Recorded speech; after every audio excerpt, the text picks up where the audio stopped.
Shalom jemaat yang dikasihi Tuhan. Kita bersyukur kalau kita boleh mengakhiri bulan Januari ini.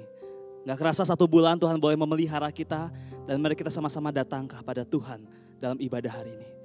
Mari kita doa teduh di hadapan Tuhan. Dalam ibadah menghampiri tahtanya yang kudus.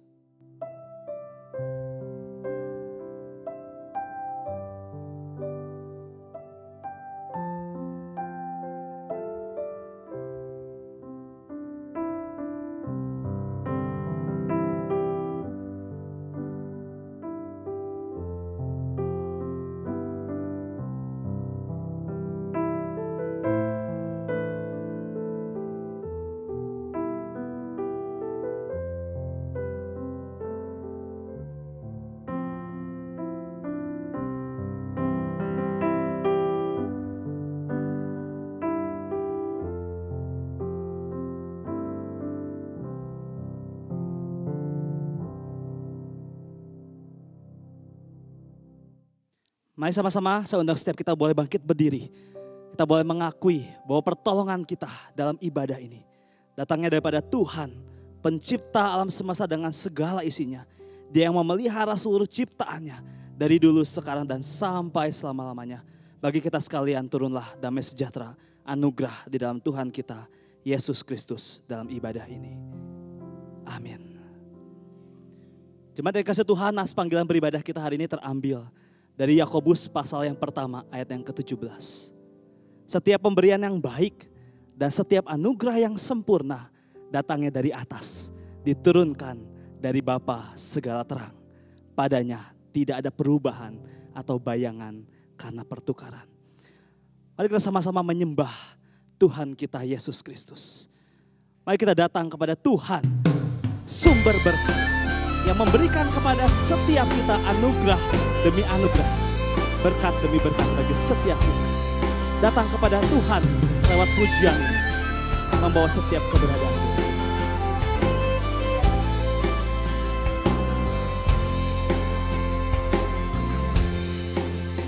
Datanglah kau sumber berkat, buat hatiku bernyanyi.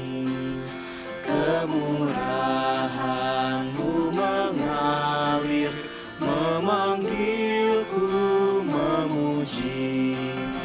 Ajarkanku hidup merdu, pujian kudus sorgawi. Ku mau memuji namanya, Juru Selamat Lukasi. Datang kepada Tuhan kita yang memberikan damai sejahtera, anugerah dan berkat bagi setiap kita.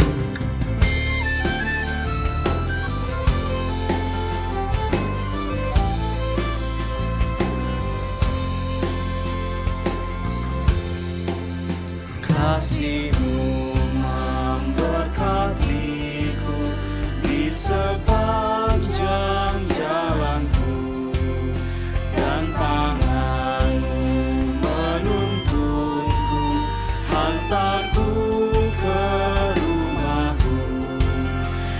Yesus datang mencariku saat sesat darimu.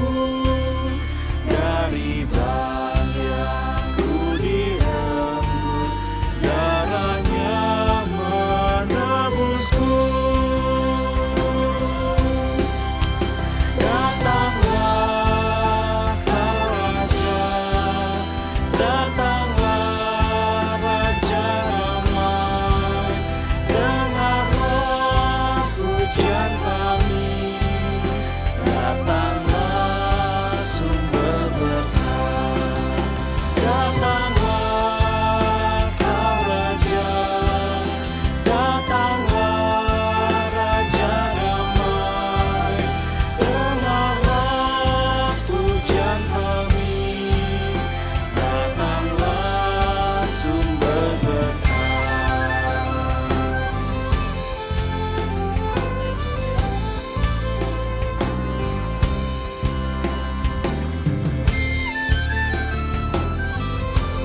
Puji Tuhan, betapa besar anugerahnya bagi setiap kita pribadi lepas pribadi. Betapa besar anugerah-Mu, ku berhutang jiwaku. Kebaikan-Mu menawanku, dekat selalu padamu. Seringkali ku menyimpang, meninggalkan Allahku. Inilah hatiku Tuhan, meteraikan bagi-Mu. Datanglah Kau Raja, datanglah Raja damai. Dengarlah pujian kami, datanglah sumber berkat. Datanglah Kau Raja, datanglah Raja damai. Dengarlah pujian kami, datanglah sumber berkat.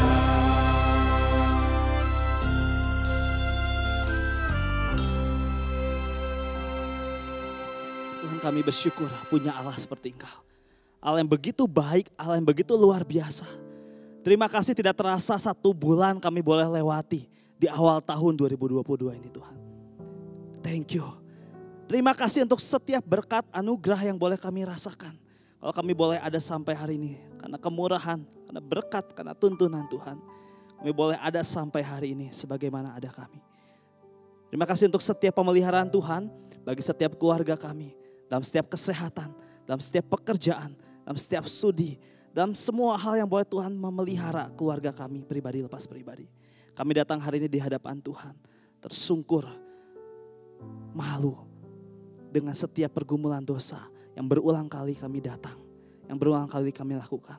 Oh Tuhan, kami mohon Engkau menyucikan setiap kami. Engkau boleh melayakkan kami datang ke hadirat Tuhan yang kudus. Di tengah-tengah setiap problem yang ada. Di tengah setiap challenge yang kami hadapi Tuhan. Kami mau ibadah ini, penyembahan ini boleh sungguh-sungguh jadi satu penyembahan yang memuliakan nama Tuhan. Di tengah-tengah keberadaan bangsa negara kami, gereja kami, kondisi hari ini Tuhan yang seringkali tidak menentu. Tapi kami percaya Tuhan satu-satunya yang kami andalkan. Satu-satunya sumber berkat yang boleh memberikan kepada kami kekuatan, memberikan kepada kami semangat untuk menjalani kehidupan ini. Terima kasih Tuhan, biarlah hidup ini, penyembahan ini boleh menjadi satu hal yang memuliakan nama Tuhan dan menyenangkan hati-Mu. Di dalam nama Tuhan kami Yesus Kristus, kami bersyukur dan kami berdoa. Amin. Jemaat dipersilakan untuk duduk kembali. Bacaan bertanggapan hari ini diambil dari Roma pasal yang ke-12, ayat yang ke-6 sampai ayat yang ke-8. Demikianlah kita mempunyai karunia yang berlain-lainan menurut kasih karunia yang dianugerahkan kepada kita. Jika karunia itu adalah untuk bernubuat, baiklah kita melakukannya sesuai dengan iman kita. Jika karunia untuk melayani, baiklah kita melayani. Jika karunia untuk mengajar, baiklah kita mengajar. Jika karunia untuk menasihati, baiklah kita menasihati. Siapa yang membagi-bagikan sesuatu, hendaklah ia melakukannya dengan hati yang ikhlas. Siapa yang memberi pimpinan, hendaklah ia melakukannya dengan rajin. Siapa yang menunjukkan kemurahan, hendaklah ia melakukannya dengan sukacita. Semua karena anugerah Tuhan, apa yang sudah diberitakan bagi setiap kita. Semua karena anugerahnya, itu yang boleh membawa kita datang kepada Tuhan.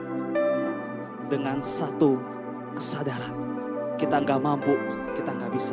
Kalau bukan karena kebaikan dan kemurahan Tuhan. Mari kita sama-sama naikkan pujian ini di hadapan Tuhan.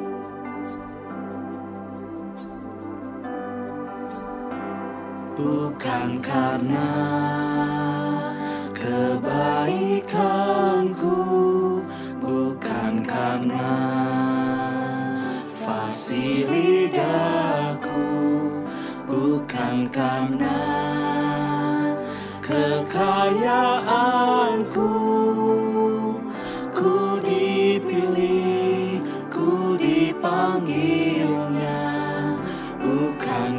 karena kecakapanku, bukan karena baik rupaku, bukan karena kelebihanku. Ku dipanggil, ku dipakainya. Bila aku dapat, itu karenanya. Bila aku punya semua daripadanya. Semua karena anugerahnya, diberikannya pada kita. Semua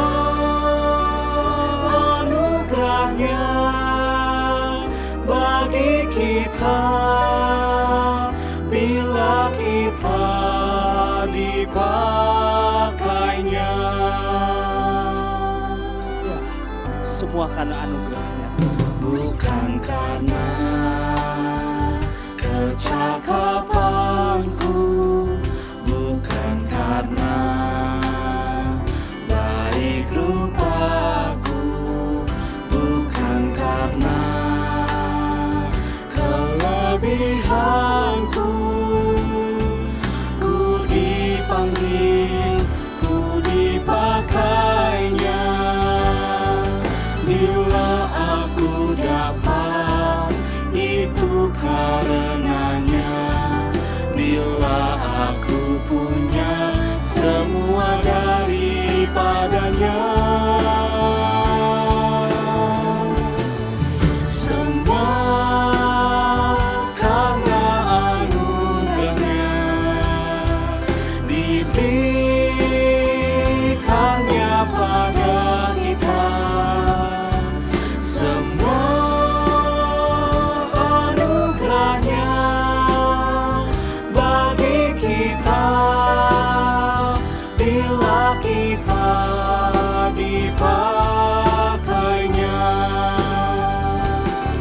Semua karena anugerahnya, diberikannya pada kita.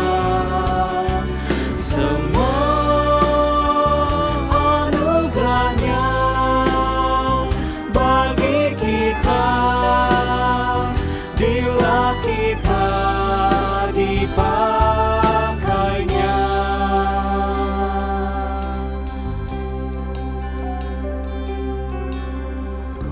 sama-sama katakan di hadapan Tuhan dengan keterbatasan kita.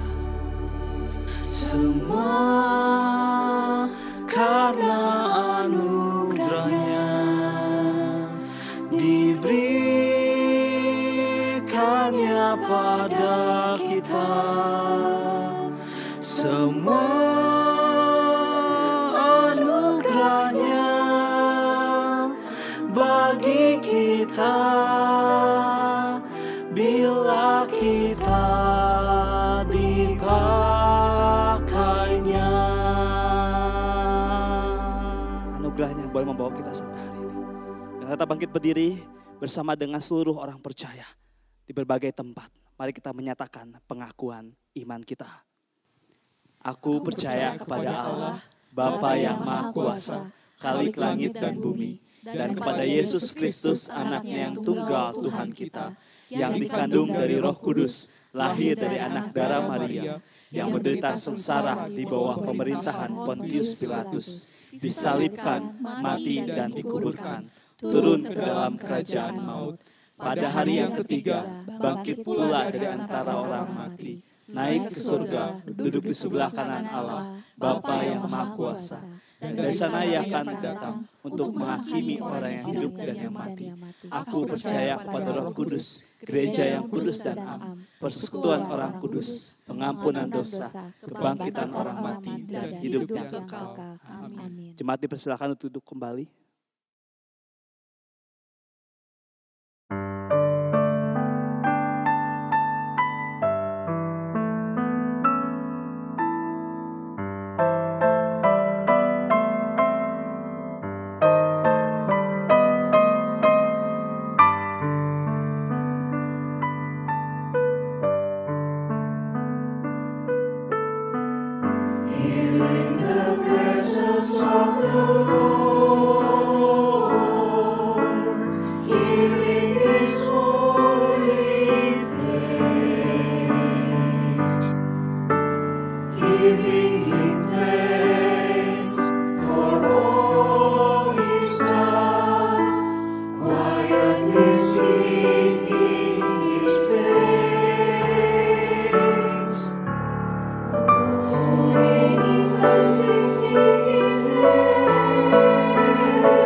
Shalom jemaat yang terkasih di dalam Tuhan.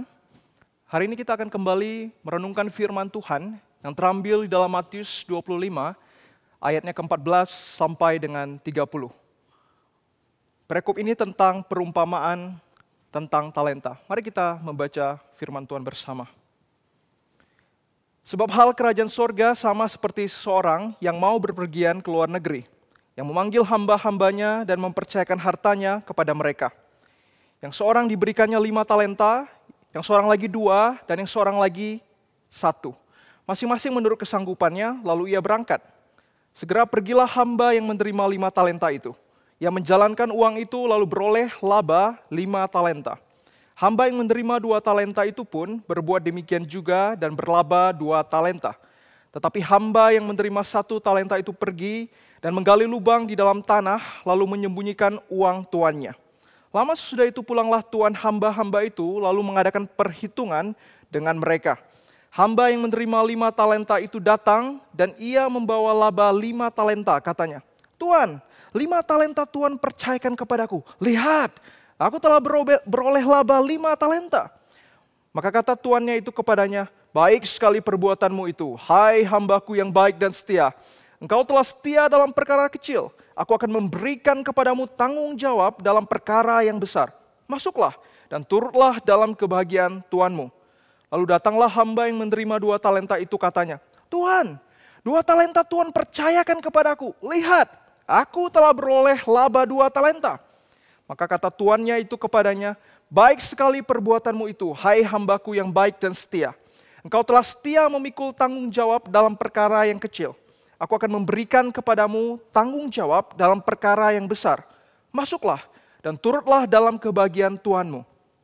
Kini datanglah juga hamba yang menerima 1 talenta itu dan berkata, Tuan, aku tahu bahwa Tuhan adalah manusia yang kejam, yang menuai di tempat di mana Tuhan tidak menabur, dan yang memungut dari tempat di mana Tuhan tidak menanam.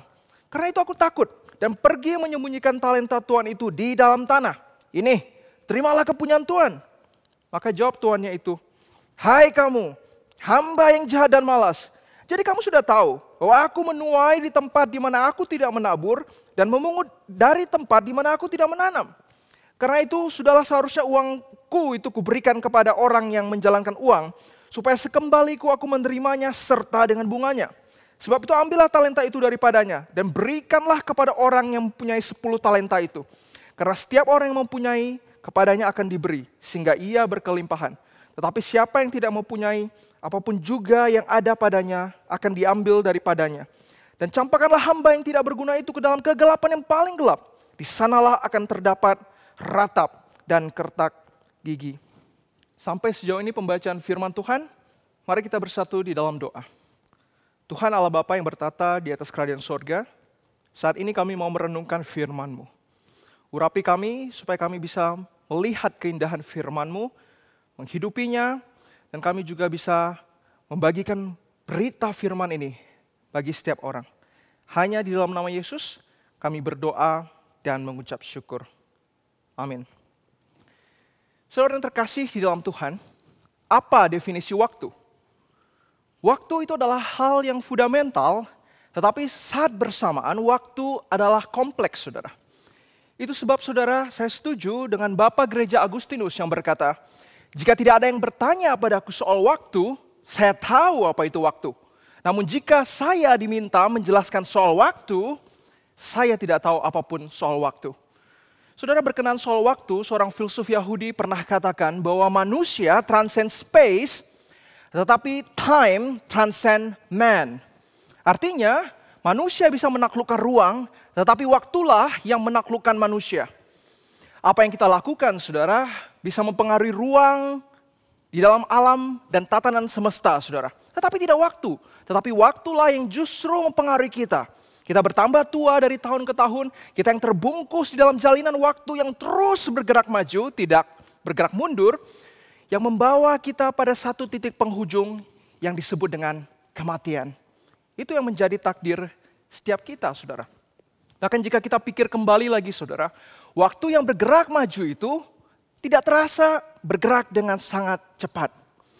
Ada seorang penulis bernama Christopher Hitchens dalam bukunya Mortality yang mencatat kisah akhir hidupnya di rumah sakit saat ia terkena kanker. Dalam bukunya ada satu catatan yang membuat saya terkejut. Di mana Christopher tuliskan bahwa ia sambil terbaring sakit, sambil nonton dirinya di YouTube. Saudara, saya tidak tahu video apa yang dia nonton di YouTube, video masa lalunya, mungkin saat dia diinterview, saat dia berikan seminar, saat dia debat, ceramahnya, saat ia masih muda, tenar dan sehat. Lalu ia gambarkan perasaannya saat itu yang terbaring sakit melihat video masa lalunya dengan satu kata, misery.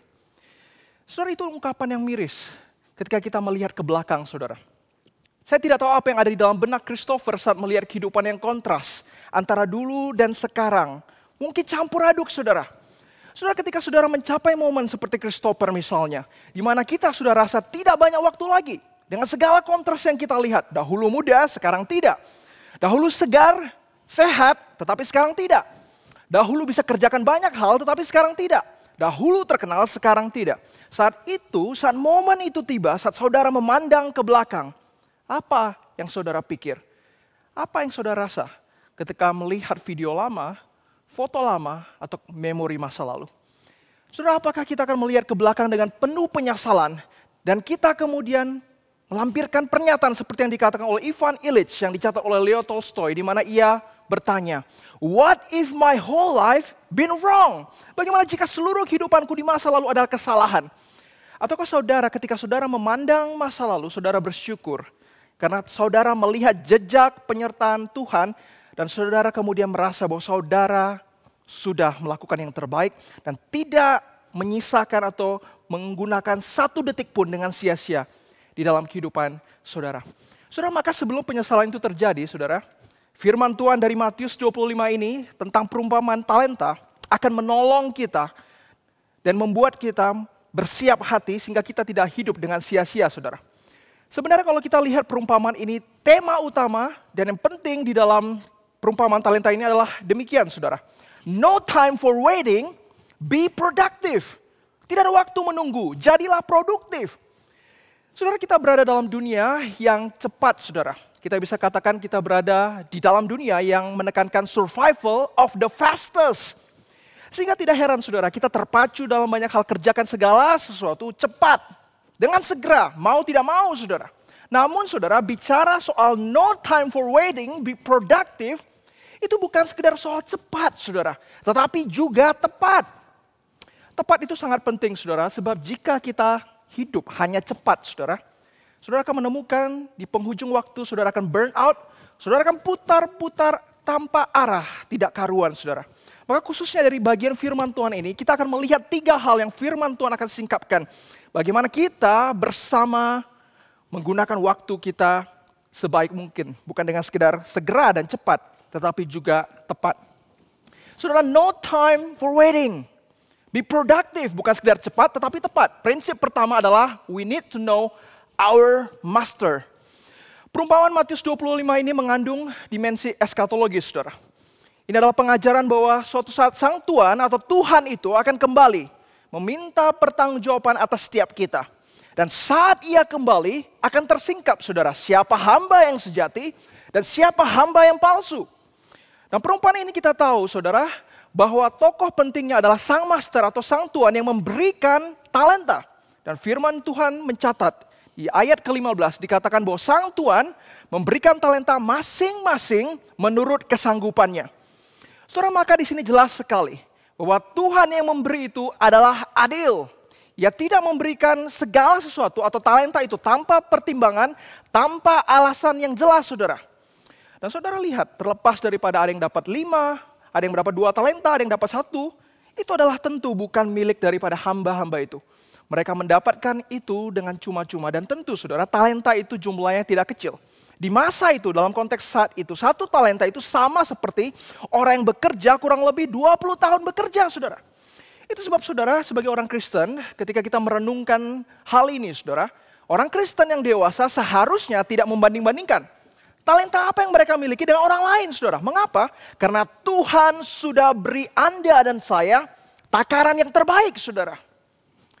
Saudara, jikalau misalnya ibarat, kalau kita perhatikan lebih baik, ibarat sang tuan ini adalah Kristus, saudara.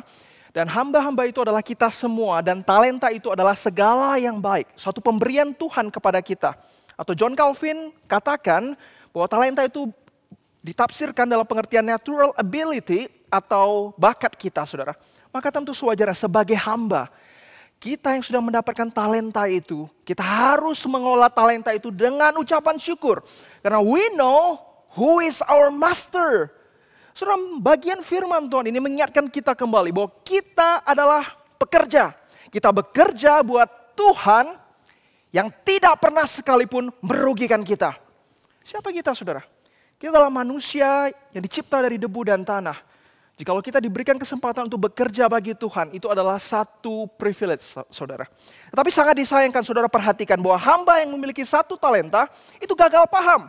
Ia pikir masternya jahat, dan tercatat dalam ayat 24 dikatakan ia menuduh tuannya kejam, jahat, yang hanya meraup untung, saudara.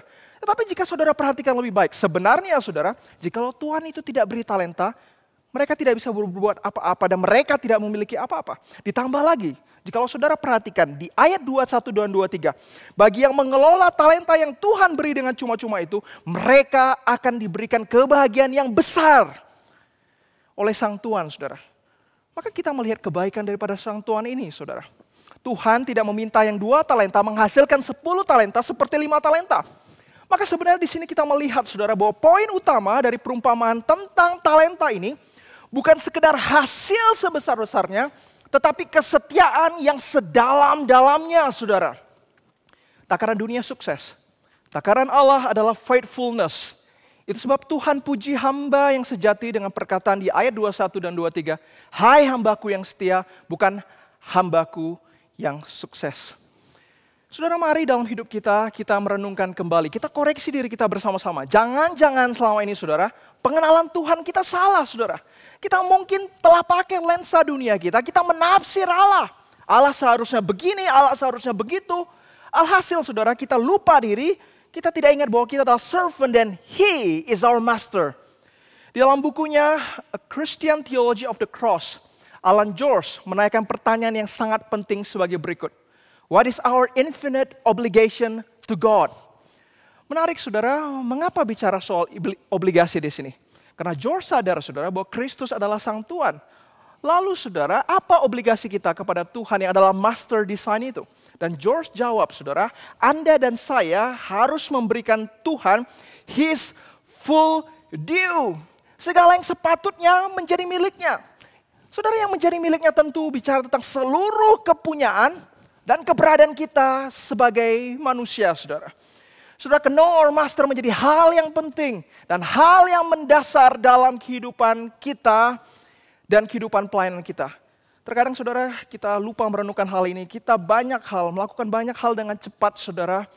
Akhirnya, saudara, kita bergereja, tetapi sebenarnya kita menaruh Kristus di luar pintu gereja. Because He is not our center anymore, saudara.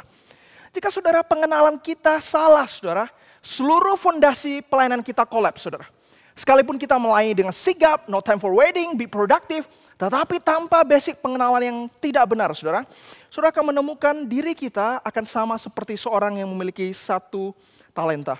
Melayani Tuhan dengan attitude dan cara yang salah, saudara. So ini menjadi satu poin yang penting, saudara. Bahwa dengan pengenalan yang benar, kita mendapatkan api dan motivasi. Dan semakin disadarkan bahwa kita bekerja buat Tuhan yang telah memberikan segalanya di Kalvari.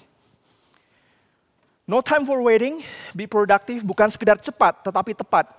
Prinsip kedua yang kita mau bawa pulang hari ini adalah know our portion, saudara. Bukan sekedar perumpamaan ini mengajak kita kembali merenungkan siapa Tuhan kita, namun bagian ini mengajak kita memikirkan kembali bagaimana kita memaksimalkan talenta kita, saudara. Firman mencatat sekali lagi bahwa di ayat 15, Tuhan dengan adil memberikan masing-masing talenta sesuai dengan kesanggupannya. Maka logiknya atau implikasinya, saudara, maka Ia atau Tuhan kita juga tidak akan menuntut sesuatu yang bukan jadi porsi kita. Saudara, apa yang salah daripada orang yang memiliki satu talenta itu dan kemudian mengubur talentanya? Mengapa Tuhan itu harus marah? Uangnya kan tidak hilang dan tidak kemana-mana, saudara. Bukankah lebih masuk akal jika Tuhan yang marah besar ketika hambanya justru berutang? Ya, diberi satu talenta, tetapi justru berutang 10 talenta. Saudara, di sini kita melihat bahwa firman Tuhan menyingkapkan kepada kita bahwa Tuhan yang beri talenta sesuai porsinya juga menghendaki kita pun mengelola talenta itu dengan baik sesuai porsi kita. Saudara, Tuhan tidak pernah menilai kodok dari seberapa cepat ia lari atau gajah dari seberapa tinggi ia melompat. Sama halnya dengan diri kita, saudara. Tuhan tidak akan menuntut manusia untuk mengelola talenta yang ia beri melebihi daripada kapasitas yang mereka bisa lakukan. Percayalah saudara, Tuhan tidak akan pernah beri talenta kepada saudara dan saya tanpa tujuan yang tidak jelas, saudara. Pasti ada konteks, pasti ada tempat, pasti ada rencana yang match dengan talenta yang ia berikan. Right man in the right place with a right talents. Itu yang ada di dalam benak Tuhan saat Tuhan merancang Anda dan saya, saudara. Itu sebab kita harus kembali bergumul dan bertanya, Tuhan mau saya kelola talenta ini buat apa? Di mana? Dan untuk apa? Pertanyaannya saudara, apakah kita sudah sering menggumulinya? Apakah kita sudah masuk ke dalam komunitas sehingga kita bisa mengenal diri kita, blind spot kita lebih dalam lagi. Tetapi yang menarik saudara dari kisah perempuan ini, minimal kita disadarkan bahwa ada yang dapat 5, ada yang dapat 2, dapat 1. Tetapi minimal tidak seorang pun yang tidak diberi talenta, saudara. Tetapi kita tahu ini adalah masalah daripada orang yang punya 1 talenta. Termasuk orang zaman sekarang, saudara. Bagaimana kita seringkali tidak melihat kedalaman dari apa yang Tuhan berikan di dalam diri kita. Tetapi justru kita melihat keluar atas apa yang Tuhan tidak berikan dalam hidup kita. Sehingga saudara, kita banyak sekali menghabiskan waktu. Kita mati-matian, kita meng-copy paste kehidupan orang lain yang seharusnya dan tidak match dengan kehidupan kita, saudara. Orang ada kelebihan apa, kita juga mau hal itu. Orang memiliki apa, ya kita mati-matian berusaha memilikinya. Alhasil, saudara, kita menghidupi hidup yang bukan adalah porsi kita. Sehingga kita kehabisan banyak waktu, saudara. Kita tidak bertumbuh, tidak produktif, tidak maksimal. Because we are simply following the hype of the world. Ada seorang apologet yang mengambil kereta dari Brussels ke London. Dalam perjalanannya ia melihat di kereta gedung-gedung, reruntuhan, dan grafiti-grafiti yang penuh dengan coretan-coretan. Ada coretan orang protes, ada gambar-gambar, ada simbol-simbol. Tetapi ada satu coretan yang menarik, yang membuat dia memandangkan perhatiannya dan merenungkan hal yang lebih dalam. Di dalam tulisan grafiti di gedung itu ditulis bahwa kamu hanya hidup sekali. Kamu tidak akan hidup lama, ayo nikmati, kamu hanya hidup sekali. Saudara, coretan itu adalah filsafat yang sering kita dengar dengan singkatan YOLO. You only live once. Saudara, dalam konsep YOLO dunia yang belum di-redeem maknanya, tentu tidak netral esensinya, saudara. YOLO yang ditawarkan dunia didasarkan oleh maksim daripada kaum hedonis, yaitu makan, minum, menikahlah, karena besok engkau akan mati. Saudara, hidup yang penting adalah senang-senang. Banyak di antara kita kemudian hidup dalam prinsip ini. Terutama tidak sedikit, saudara, kaum muda yang terjebak dalam konsep ini. Kan hidup singkat, ayo kita buat apapun, kita coba apapun, explore segala sesuatu. Kan hidup cuma sekali, kita lakukan segala sesuatu untuk apa? Untuk senang-senang saja di dalam hidup. Kita lewati hari-hari dengan fun, saudara. Saudara, jika kita hanya hidup dengan pola seperti ini, saudara, inilah hidup yang tidak bertanggung jawab. Ini hanya akan buang-buang waktu. Kenapa, saudara? Karena filsafat ini berangkat dari pola bahwa bukan dimulai daripada apa yang Tuhan mau saya kerjakan baginya, tetapi dari apa yang bisa saya kerjakan bagi saya, semau saya. Saudara, jika demikian, saudara, sebenarnya kita sedang menguburkan talenta kita daripada mengembangkannya. Itu yang terjadi, kita lihat di ayat 25. Bagaimana orang yang punya 1 talenta itu menguburkannya, saudara. Mari kita evaluasi, saudara. Apakah hari ini kita terlalu banyak menggunakan waktu untuk menyenangkan diri kita saja. Tetapi kita tidak mengembangkan talenta kita, kelebihan kita, bakat kita. Untuk pelayanan, untuk banyak hal yang baik. Sehingga banyak orang kemudian diberkati dan Kristus ditinggikan. Saudara yang terkasih di dalam Tuhan, mari kita bersama, saudara, meminta Tuhan hikmat dan discernment. Sehingga kita bisa produktif dan tidak menggunakan hidup kita dengan sia-sia. Dan kita tahu our portion. No time for waiting, be productive. Bukan sekedar cepat, tetapi tepat. Yang ketiga, saudara, prinsip yang membawa kita pulang hari ini adalah know our strategy. Saudara, bukan sekedar kita harus tahu our master, our portion, saudara. Tetapi kita tentu harus merenungkan strategi kita, saudara. Dalam hidup ini saya melihat ada 3 jenis kehidupan. Antara kita melewati hari, kita hidup mengisi hari, atau kita hidup memaknai hari, saudara. Saudara, orang yang lewat hari adalah orang yang baginya yang penting perut terisi sudah cukup. Tetapi orang yang mengisi hari adalah orang yang hidupnya hanya sibuk-sibuk. Yang penting lakukan ini, lakukan itu. Tetapi tidak ada hal yang berarti yang ia kerjakan. Tetapi orang yang memaknai hari adalah orang yang sadar bahwa setiap hari ia harus memaksimalkan talentanya sesuai dengan porsinya bagi Tuhan. Saudara, mari kita evaluasi pelayanan kita dan kehidupan kita saat ini. Apakah saat ini kita hanya melewati hari? Apakah kita saat ini hanya mengisi hari? Ataukah kita saat ini sebagai anak Tuhan memaknai hari kita, saudara? Saudara, dalam teks kita hari ini salah satu masalah daripada orang yang punya satu talenta adalah ia buang-buang waktu. Ia buang-buang kesempatan yang Tuhan percayakan. It is really a bad strategy. Ini strategi yang tidak baik, saudara. Bukankah sering, saudara, kita punya mentalitas serupa dengan pemilik satu talenta? Kita tidak sigap menangkap segala kesempatan yang ada. Dalam keseharian misalnya, kita selalu berpikir, ya sudahlah nanti saja, tidak usah begitu, ya sudahlah aku sedang menunggu kesempatan. Jadi aku tunggu-tunggu sebentar. Saudara, padahal bicara soal kesempatan apa lagi, saudara? Perumpamaan hari ini menyingkapkan kita 3 hal, saudara. Bahwa ada Tuhan, ada talenta, dan kemudian ada waktu. Bukankah itu adalah satu kesempatan yang besar bagi kita untuk berkarya bagi Tuhan, saudara? Maka kesempatan apa lagi yang kita tunggu? Maka kita harus ubah mindset kita hari ini, saudara. Bahkan, saudara, Profesor Renard Casali pernah katakan bahwa ada 6 skill setidaknya yang kita perlukan di masa COVID, di post-COVID atau new normal ini. Dan salah satunya adalah generative intelligence. Itu adalah kecerdasan untuk menangkap peluang dan kesempatan, saudara. Mengapa bahasanya menangkap, saudara, bukan menciptakan? Karena sederhana, saudara, kesempatan itu sudah ada. Kesempatan itu sudah banyak di luar sana. Itu sebab, saudara, kita harus sigap, saudara. Itu adalah strategi yang penting, saudara. Jika kita perhatikan di ayat 16 dan 17, firman menyingkapkan bahwa yang punya 5 talenta dan 2 talenta, dikatakan mereka segera aktif pergi mengolah talentanya. Saudara, kata talenta ini sangat dalam jika kita renungkan, saudara. Kita merenungkan 2 orang ini yang segera mengaktifkan generative intelligence mereka, menangkap kesempatan, dan pergi mengelola talenta. Dan ada 2 hal setidaknya yang kita bisa pahami tentang sikap dan strategi mereka, saudara. Pertama, saudara, setidaknya mereka sadar bahwa waktu adalah kesempatan, saudara. Dalam dunia ini kita tahu, saudara, bahwa siapa cepat siapa dapat, saudara. Tapi kita harus ingat, saudara, kita tidak boleh terlalu terjebak juga dalam pola ini. Sebab intinya bukan soal cepat, saudara.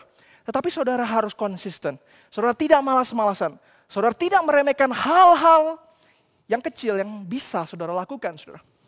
Ini dibuktikan di dalam kisah fable yang dibuat oleh Aesop tentang perlombaan lari antara kura-kura dan kelinci, saudara. Saudara, secara logis, saudara, kelinci pasti menang lawan kura-kura. Ya, kura-kura jalannya lambat, saudara. Tetapi karena kelinci itu sombong, ya berhenti, dia menganggap remeh, dia tidur. Dia meremehkan kura-kura. Sampai, saudara, apa yang terjadi? Saat dia buka mata, dia sadar bahwa kura-kura itu sudah memenangkan pertandingan, saudara. Saudara, sebenarnya kisah ini adalah kisah yang terjadi dalam kehidupan kita sehari-hari. Dan kita bisa simpulkan, saudara. Kita tidak boleh menyia-nyiakan waktu. Kita harus seperti orang yang punya talenta itu melakukan dengan segera. Karena waktu itu adalah kesempatan. Itu sebab, saudara, jangan sampai tidak konsisten. Dalam artian, saudara, kita kerja lalu kemudian kita tengah-tengah berhenti dan tidak melakukan tanggung jawab kita, saudara. Jangan sampai malas, saudara. Dalam artian kita harus proaktif, produktif, saudara. Memikirkan bagaimana kita lebih maksimal lagi. Dan itu yang firman Tuhan singkapkan, bukan, saudara. Di ayat 26 dikatakan bahwa hamba yang punya 1 talenta itu adalah malas. Dan terakhir, saudara, jangan sampai saudara menganggap remeh. Dalam artian, sudahlah, kan gampang, tunda. Kan ada hari esok, gampang hal ini. Tapi akhirnya, saudara, karena saudara tunda-tunda, saudara lupa mengerjakannya. Atau mungkin saudara hanya pikir, saya mau kerjakan perkara besar. Tetapi saudara, perkara besar dimulai daripada saudara setia atas perkara kecil. Saudara, saya sangat yakin orang yang punya 5 dan 2 talenta segera ini, dengan artian bahwa mereka melakukan segala sesuatu dengan konsisten, dengan tidak malas, dengan sigap dan tidak menganggap remeh. Jikalau sesuatu yang masih sesuai dengan porsi mereka, mereka kemudian akan mengerjakannya.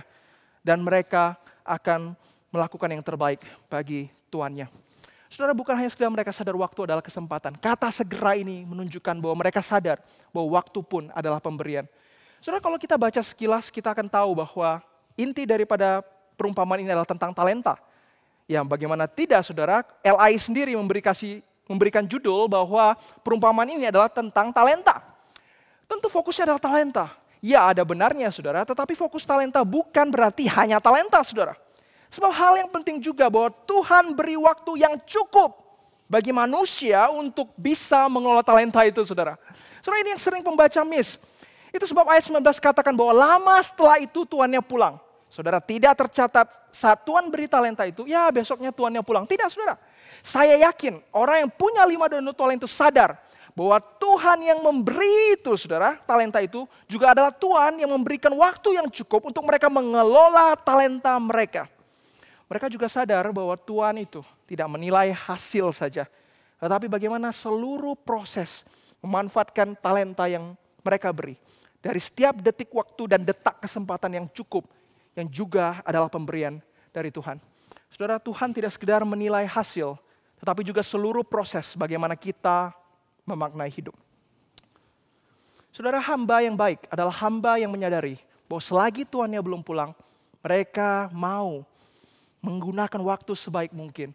Segala talenta mereka, sebab waktu pun mereka sadari adalah pemberian dan kesempatan dari Tuhan. Saudara, apa yang bisa kita simpulkan hari ini, saudara? Saudara yang terkasih dalam Tuhan, life is too short. Don't waste it. Kita tidak hidup di dalam cyclical time, di mana waktu berputar dan kemudian kita akan mengulang kembali, bisa kembali lagi, saudara. Tidak, saudara. Kita hidup di dalam chronological time, di mana kita bergerak dalam waktu dan ke depan, saudara. Namun, saudara, sebagai anak Tuhan ada satu dimensi yang lebih dalam lagi, yaitu adalah orang percaya hidup di dalam covenantal time. Dan mereka akan berbuah dengan lebat jika sudah memaksimalkan talenta yang Tuhan percayakan untuk melayani Tuhan dimanapun mereka berada. Seperti perumpamaan hari ini, saudara, kita disadarkan bahwa Tuhan kita akan datang kedua kali. Yesus akan datang untuk meminta pertanggungjawaban atas setiap kita. Dan setiap detik yang bergerak membawa kita semakin dekat dengannya. Maka saudara, no time for waiting. Be productive. Bukan sekedar cepat, tetapi tepat. Dan tentu, di dalam hal yang tepat itu, kita mau bersama bertumbuh dalam 3 hal ini. Know our master, know our portion, and know our strategy. Kira Tuhan yang menolong kita untuk menjalankan firman Tuhan. Amin. Mari kita bersatu di dalam doa. Tuhan Allah Bapa yang baik, kami sudah merenungkan kebenaran firman-Mu. Ajar kami menjadi anak Tuhan yang tidak membuang-buang waktu dan produktif. Kami bukan sekedar cepat, tetapi mau tepat. Itu sebab kami mau mengenal Tuhan lebih dalam lagi. Kami mau mengenal porsi kami sesuai pemberian Tuhan. Dan kami mau hidup dengan strategi yang tepat. Yaitu kami tidak menyia-nyiakan waktu. Sebab waktu adalah pemberian dan kesempatan dari Tuhan. Inilah kehidupan kami di hadapan Tuhan. Tuhan yang tolong dan ubahkan kami seturut dengan rencana Tuhan. Hanya di dalam nama Yesus kami berdoa dan mengucap syukur. Amin. Mari kita memberikan persembahan hidup kita kepada Tuhan. Dia yang sudah baik bagi setiap kita. Sama-sama seperti firman Tuhan. Dia yang sudah memberikan berkat-Nya bagi kita. Bagian kita untuk memberi yang terbaik untuk Tuhan kita, Yesus Kristus. Lewat pujian ini mengingatkan kita bahwa hidup kita ini layak untuk kita berikan sebagai persembahan yang berkenan pada Tuhan. Mari sama-sama datang di hadapan Tuhan.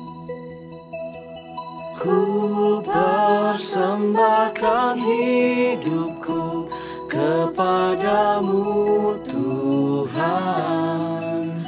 Untuk kemuliaan-Mu ku berikan hidup ini sebagai persembahan yang berkenan padamu. Ku berikan hidupku.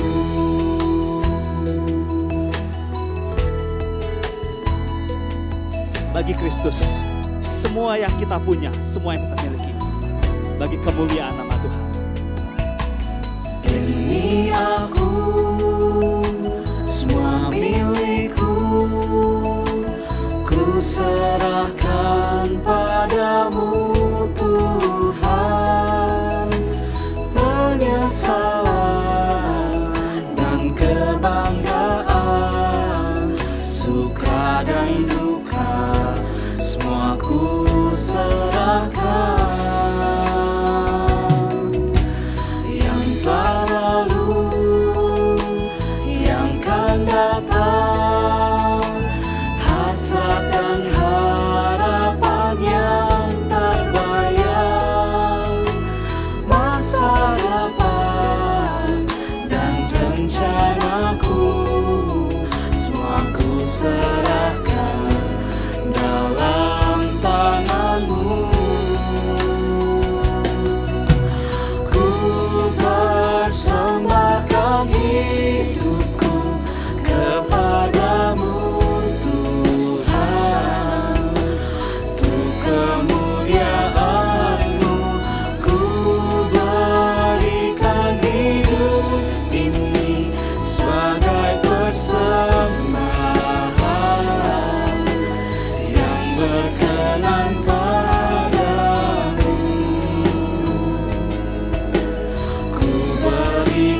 Mari kita berikan bentuk ucapan syukur kita kepada Tuhan melalui persembahan.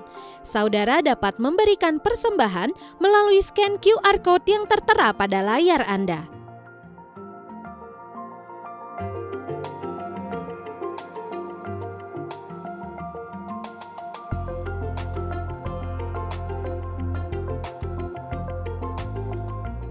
Mari kita bersama bersatu di dalam doa.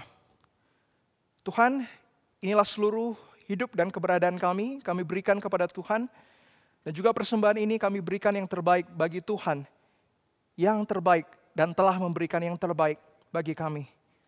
Tuhan, ajar kami Tuhan untuk kemudian menyimpan, membagikan segala yang kami dapat dalam ibadah ini. Sehingga kami menjadi anak Tuhan yang ditransformasi dan diubahkan. Kami juga mau bersama Tuhan, meminta Tuhan sendiri yang berkenan, menyertai kami kapanpun dan dimanapun.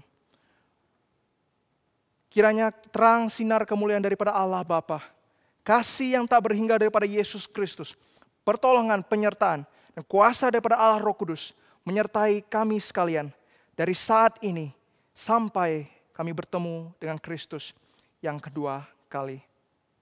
Amin.